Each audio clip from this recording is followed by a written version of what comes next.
My brother pulled a surprise proposal on my fiancée to prove she's just using me to get back at him, and now I'm crossing my fingers that his wild move hasn't scared her off. My 28 male brother Mark, 26 male, used to date my fiancée Jen, 26 female, a year ago.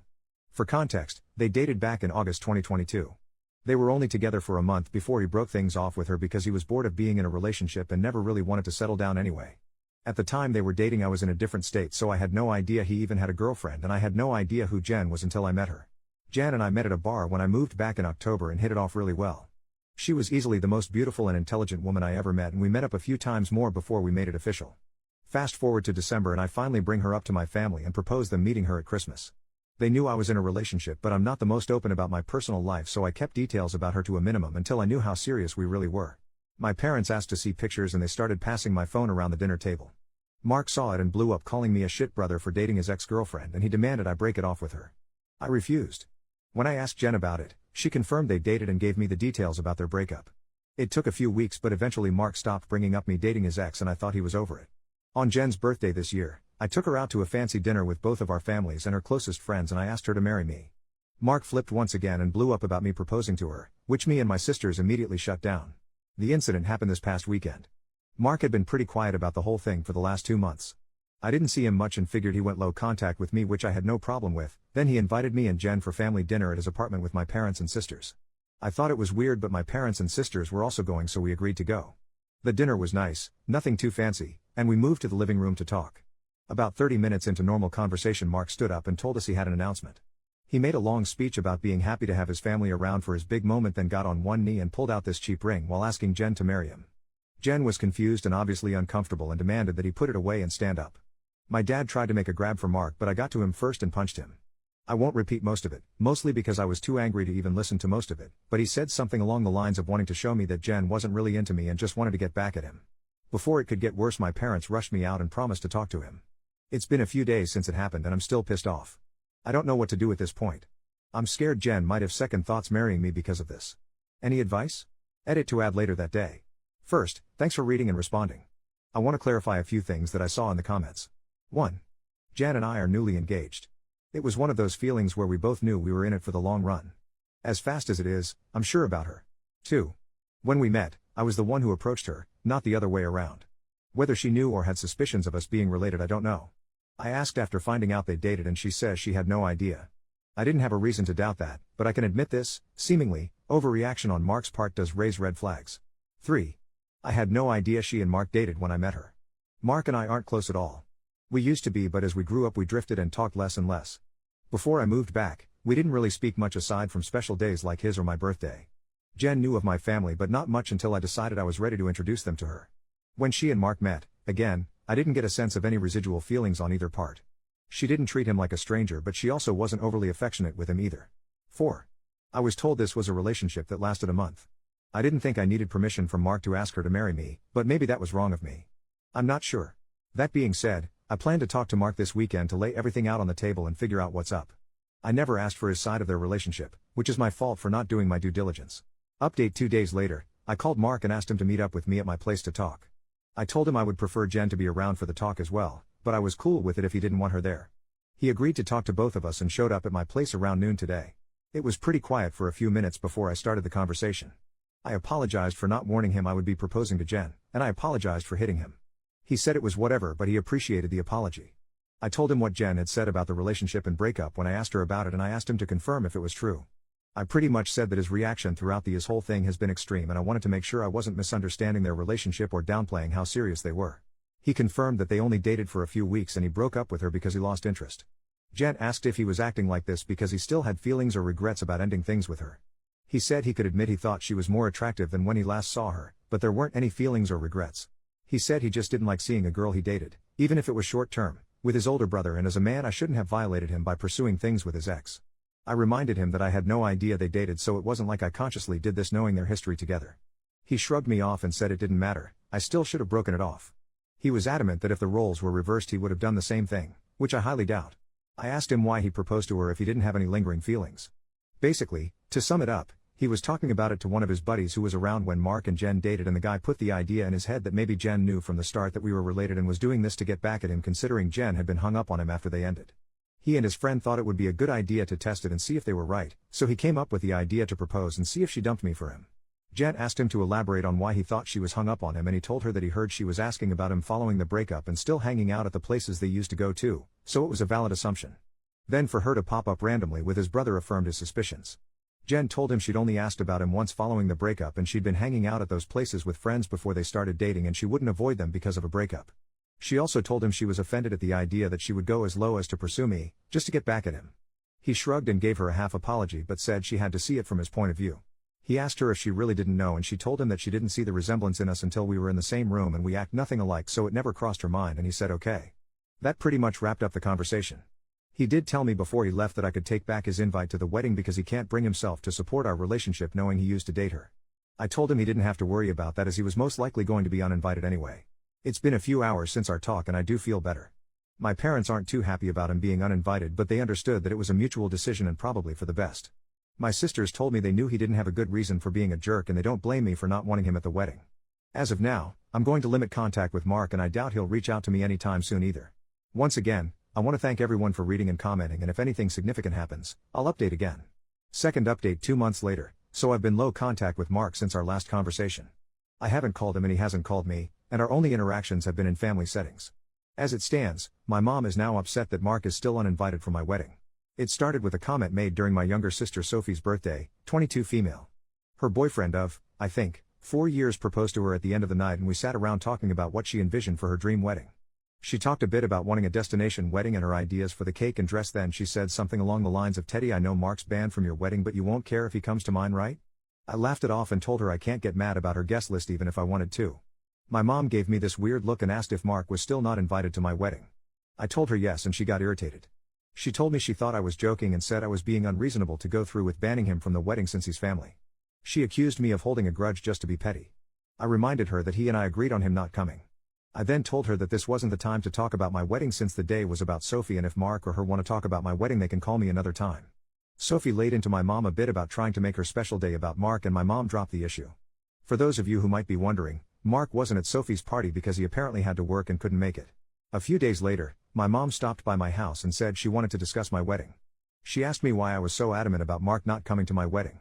She said that I shouldn't be so insecure about Mark and Jen's previous relationship and that uninviting him was a step too far. I told her that Mark and I mutually agreed on him not coming to the wedding and he can come to me about it himself if he has a problem with it. We got into an argument and she said that if I wasn't going to re-invite Mark then she would not be coming either because I'm ostracizing her son. I shrugged and told her if that's what she wants then she can toss her invite in the trash because I won't beg her to be there. She asked me if I would really be okay with her not attending and I told her it wouldn't be the first time she missed an event of mine because of Mark. She said I was being an off for throwing her past mistakes in her face and she stormed out. I then started getting messages and phone calls from her and a few family members about the whole situation saying I was in the wrong and urging me to invite Mark just to keep the peace. Jen's also been getting messages from my mom asking her to talk to me and get me to change my mind, but to my knowledge she hasn't been responding. So far, most of my mom's side of the family are standing in solidarity with her and not attending, while my dad and his side of the family, which is only my aunt and uncle and their 2 kids, agree with me and are still coming. My sisters are also still coming to the wedding and of course Jen's family too. Also, I talked to Mark about it and asked him if he had a problem with not having an invite. He said he uninvited himself in the first place and he doesn't get why they're making a big deal because he still doesn't want to go. He told me to leave him out of the fighting because he's not involved and he says he'd tell her the same. As of now, I'm back to being low contact with my mom, but my dad and I are still on decent terms. I'm still deciding on whether I'll re-invite my mom and her family, should they change their mind about the boycott, but the chances are low and I told my dad this too, which he understands. For now, Jan and I started looking into downsizing the venue since the guest list is significantly smaller. Update 3, my mom is uninvited from the wedding indefinitely. About 2 weeks after she decided to not come to the wedding, she stopped by and said she wanted to clear the air and talk about everything. We agreed and invited her in to join us for dinner. Jan made her a plate of food and I asked her if she was still planning on not coming to the wedding. She said that while she wants to, she can't get over me not inviting Mark because of a simple mistake. I reminded her that his simple mistake was proposing to my fiancée with me sitting less than 3 feet away from him, and she said it was just a joke.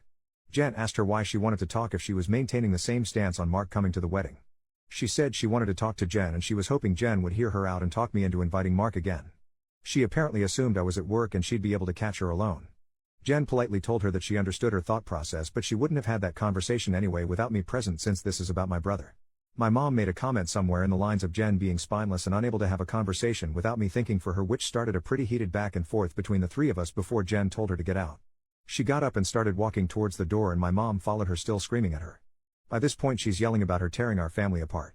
While Jen was unlocking the front door my mom grabbed her hair and pulled her to the ground still screaming. She hit her and tried to claw her face and I dragged her off of her and threw her outside. She banged on the door for a few minutes while I made sure Jen was okay before she left and called the both of us repeatedly. When I was sure Jen was okay I texted my mom and told her not to bother reaching out again because we'll never speak to her again. I called my dad and sisters and told them what happened too. My dad was surprised and tried to make excuses, saying she'd been stressed about this whole situation for a while. My sisters say they knew she'd snap eventually since she's always been a crazy bitch and they said they'd come make sure Jen is okay. I asked Jen if she wanted to press charges but she declined and said she only wanted to cut contact with her for good. I told that part was obvious but she should still talk to the police since she was physically assaulted but she doesn't want my mom to get arrested. My sisters and Jen's mom came by to comfort her thankfully so she's doing okay. My mom is blocked on everything until Jen says otherwise. I genuinely don't know what to do now. Jen doesn't want to go to the police because she'd feel guilty having her arrested over this, but my sisters and I want to convince her too, and I'd at least want documentation in case something happens in the future. Clarification and some background on my relationship with my parents. Some people were asking questions about my mom and my decision not to be open with Jen about my relationship with my parents. I figure I could give some background on why we're so strained. Like some of you said, Mark was the golden child. Mark was my mom's baby boy and she didn't do much to try and hide it. They didn't spend much time with my sisters and I like normal parents did with their kids unless they had to, but they'd spend time with Mark as often as possible like taking him out shopping while we stayed with a sitter, or bringing him home his favorite food and toys from the store when they'd shop alone. He usually got better things compared to the rest of us like new expensive clothes while ours were thrifted or new toys just for him compared to old toys we had to share with each other. If my sisters and I got gifts, they were for us to share, but my mom made it pretty clear that Mark's things were only for him and we shouldn't touch it. When Mark would screw up, I'd get punished for not being a good role model and showing him the proper way to behave. For example, Mark went through a phase of breaking his toys and I got the beating because obviously he learned the behavior from me. When he was 8, Mark got in trouble at school for trying to push a kid down the stairs. I was grounded for 2 weeks and told to apologize to the kid for not teaching my brother right. When I turned 13, I pushed for my parents to start giving me an allowance. They agreed as long as I did household chores like mowing the lawn, taking out the trash, raking leaves, etc. It was usually somewhere around $25 a week to help me start saving. Mark saw that I was getting money and he begged my parents for an allowance too. Instead of making him work, $10 of my allowance money was given to him each week because we were doing such a good job with our chores, that he never touched. Whenever I asked him to help, he'd tell me it's not his job to do chores so why should he bother. It was around this time that I started really distancing myself from my brother. By the time I entered high school, we only talked to each other when we needed small favors or when we absolutely had to. I got my first job when I turned 17 because I wanted to finally get my own car and make money that they couldn't force me to give to Mark. My oldest sister Maggie helped me start my own bank account and showed me how to properly budget and save my money. I got my first car at 18 after all of my hard work. When Mark got his license, my parents asked me to let him use my car to get around and for extra practice behind the wheel. Reluctantly I agreed and for a while the arrangement was fine. Mark used my car when I didn't need it and helped maintain it pretty well. When he expressed wanting my parents to buy him his own car, my mom came to me and told me to give him my car because he needed it more. When I refused, she threatened to kick me out. We got in a fight that night which ended with her giving Mark my car and taking me to transfer ownership of it to him within the following few days. Since I didn't have anywhere else I could go at the time, I just sucked it up and signed it over. When I graduated high school, both of my parents skipped my graduation because Mark didn't want to sit in a long ceremony just to see me get a piece of paper, and my mom didn't want to leave him alone for the night. So I only had the support of my sisters and my aunt and uncle who wanted to take me out. They ended up having to bring me home at my parents' request because they made me dinner to make it up to me. It was a dinner I couldn't eat because my mom put shrimp and chicken on the same serving dish and I'm allergic to shellfish.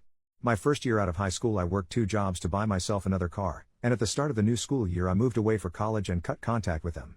They, mostly my mom, tried to reach out for the first few months via social media and Sophie, but I never responded and I told Sophie she would be cut off too if she kept trying. When she couldn't get to me through Sophie, she tried going through my older sister Charlotte, and a few times through Maggie and Mark until I threatened to file a restraining order for harassment. It was a bluff because I had no idea how to do it, but it managed to scare her off and the most I got from her was happy holiday texts over the years. Around the time I moved back, Charlotte told me they had been seeing a family therapist, at Charlotte's request, and my parents wanted to apologize for their treatment of us. I was hesitant but I agreed as long as they would be genuine, and the reconciliation process started when I moved back home. That doesn't even scratch the surface of everything they put me through, and it took a lot for me to even begin to let them back into my life. When I met Jen, I wasn't sure where my relationship with her was going or where my relationship with my parents was going. I didn't want to mention my family at all mostly because I was ready to cut contact again if I needed to. Jen was understanding of it being a sore subject and didn't press for more. I hope this helps shed some light on some of the questions I've been seeing pop up. Update 4. I want to thank everyone who's taken the time to give me advice on what to do going forward and all the kind messages and comments I've gotten over the past few days and weeks. Jan and I have read the comments together and everything is appreciated. To answer the most common question about why I chose to reconnect after everything, the short answer is because I would do anything for my sisters. Charlotte wanted the entire family around and for the birth of her first child and to help her while she adjusts. She didn't want part-time aunts and uncles who would only visit her kid during birthdays and holidays. She was never the type to ask for much of anything growing up, so when she asked if I would be willing to try for her, I agreed because it would make her happy. I also think part of me hoped that maybe they'd changed. I don't regret trying to reconcile either. My parents are still terrible, but I met the love of my life, so I call it a win. A few people wanted to know if there's an update, so here we go. Sorry if it's a mess or confusing, a lot has happened. We filed a report with the police and were told that even though Jen doesn't want to pursue anything, it's not up to us to decide whether it goes further, but they would keep our preference in mind. We provided some pretty decent evidence of the assault, including pictures of Jen's face and texts with my mom and dad talking about what happened. We were advised to report and record any other incidents with my mom going further in case anything else happens. Considering where we live, I doubt it'll go anywhere, but at least we have it on record. I got about 100 angry text messages that tell me they at least spoke with her regarding the incident. My mom tried to corner me leaving my job and screamed at me about trying to ruin her life. She kept screaming that I was an awful son for trying to get her arrested over a small misunderstanding and she didn't understand what she'd done to deserve being punished like this. I told her that if she didn't like being in legal trouble then she shouldn't have hit Jen. She demanded I tell the police to forget the report, which I refused. I told her exactly what the officer said about it being out of my hands. She had a tantrum in the parking lot and hit me a few times, just on the chest and arm, before security intervened and dragged her off the property. I had to talk to my boss about the incident. Luckily she was understanding of everything going on after I explained what was happening. When I got home, I told Jen what happened. She was upset and asked that we discuss the plan with my family moving forward. It was a long talk, but we took the advice of some Redditors and decided to go completely no contact with my family aside from my sisters. We agreed that having them in my life is adding unnecessary stress for the both of us, and we aren't even married yet. She told me she wanted to consider moving away and putting some distance between us and my family. She said that she tried to stay out of my family issues because it's not her place, but she refuses to put up with my mom and her behavior or my dad enabling her abuse. A lot more was said, too much to put in this post, but I agreed with her that they were more trouble than they're worth and I also don't want to put up with this anymore. I also agreed to go to therapy and she's helping me find a therapist. I decided to call my dad after our talk and let him know I would be going no contact. He didn't answer the first time I called, so I left a message asking to have a long talk. When he called back, he asked if it was okay for my mom to be a part of the conversation. I told him it was okay since she needed to hear what I had to say too. The conversation went about as well as you could expect. I told them both that Jen and I are cutting them out of our lives. My dad demanded to know why I would do something like that after going through all the trouble of repairing our relationship. I told him that this entire thing with Mark has shown me that nothing is actually repaired between us and, as far as they're concerned, the world revolves only around my mom and my little brother. I told them that their continued favoritism of Mark has brought our relationship to a point of no return and that I wasn't interested in holding on to a failing relationship. I told them that I agreed to reconcile for Charlotte's sake, but I don't appreciate all of the disrespect towards me and Jen, and that I wouldn't put up with it anymore for both of our sakes. To my mom specifically, I told her that I was tired of her using me as a scapegoat for her bad parenting and Mark's attitude. I also told her that I would never forgive her for what she did to Jen and what she did to me and my sisters growing up. She started to say how I should move on like my sisters have, but I cut her off and told her that she should take their forgiveness and move on because she would never receive it from me, especially after everything she's done these last few weeks. She started crying and asking me how I could treat her like such a villain. I told her she could only be upset with herself because I've done nothing wrong. She cried harder and told me how much she regretted having me and how I've only tried to ruin her life. This started a heated argument between her and Jen once again, and Jen told her in much more colorful words that she was disgusting, and plenty of other nice names, for saying something like that to me. I don't know if she left the room or just decided to shut up, but my mom stopped talking when Jen was done speaking to her. My dad said he wasn't okay with being shut out of my life and he asked me to try to understand my mom's point of view. He said that she was also struggling because her kids were at odds and I was being unfair to punish her for her struggles with raising and caring for us. The last thing he said was that we were a family and I shouldn't let past mistakes stop us from moving forward together. I told him that the only person she ever cared for was Mark and herself, and there was nothing he could say or do to make me change my mind. I told him that it was up to him whether to keep my number, but I would be blocking him and my mom everywhere and I wouldn't be reaching out again. Then I hung up. Afterward, I sent a long email with a link to my posts attached to my entire family uninviting everyone except my aunt and uncle and my sisters to the wedding. I hadn't cried in a long time, but Jen held me while I cried after writing the email and she assured me we would be okay. My sisters also reached out to me after reading the email. I apologized to Charlotte for not being able to continue reconciling like she wanted, but she told me it was okay and it's not my fault I had to cut them off again. The response from my family has been pretty mixed. Some are angry I aired out family issues on a public internet forum, while others are pissed at my parents because they never knew it was this bad. The last person I talked to about everything was Mark. He asked if I was cutting him off too, and I told him I wasn't, but I wouldn't be going out of my way to reach out to him either. He didn't argue and just wished me the best with the wedding, and we haven't spoken since.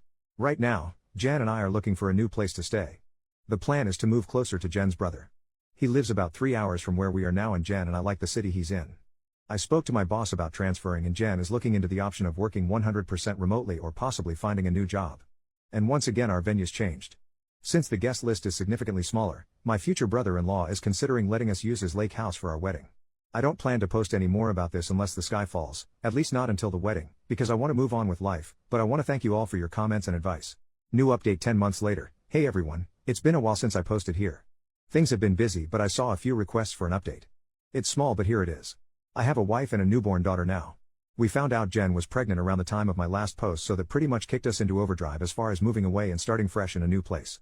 I was able to transfer to a different location, and Jen found a new job here that lets her work remotely. We got married 4 months ago at her brother's lake house. We didn't plan to have the ceremony so soon, but we both didn't want to wait for the baby to arrive to get married. Jen also found a dress that she fell in love with and didn't want to get too big to wear it. It was a small ceremony with mostly her family present, but my sisters, aunt, and uncle did attend.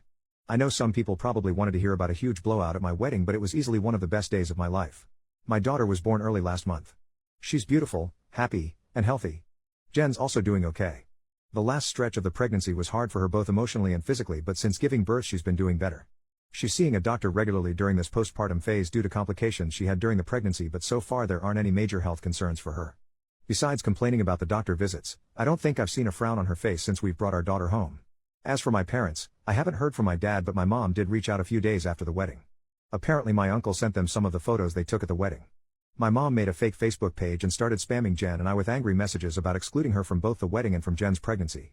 She went on a lengthy tirade about being entitled to being part of her grandchild's life and about how unfair it was that she wasn't allowed to be present in our lives. She asked to come visit us, demanded we visit her, and even asked to be in the delivery room, all of which was quickly shut down by me. I screenshot everything and emailed it to myself in case I'd need it for a protection order in the future, then I blocked her. I haven't heard from her since, but I know she's been harassing my sisters to get us to talk to her. I don't know what, if anything, they're doing about it, but I did make it clear that we have nothing to talk about with her. For everyone wondering if Mark and I have been in contact, the answer is yes. He called after we came back from our honeymoon and congratulated us on the wedding and pregnancy. We did have a long talk about everything that happened. I won't go into detail, but we both got to say a lot, and he did offer both me and Jen what feels like a sincere apology for what he did. We've been texting a bit here and there since we talked. It's mostly just small talk and life updates, but he did invite me to have a drink with him next time I'm in town. I don't know if I'll accept it, but I told him I'd think about it. Thanks everyone for the support and well wishes you've all given us.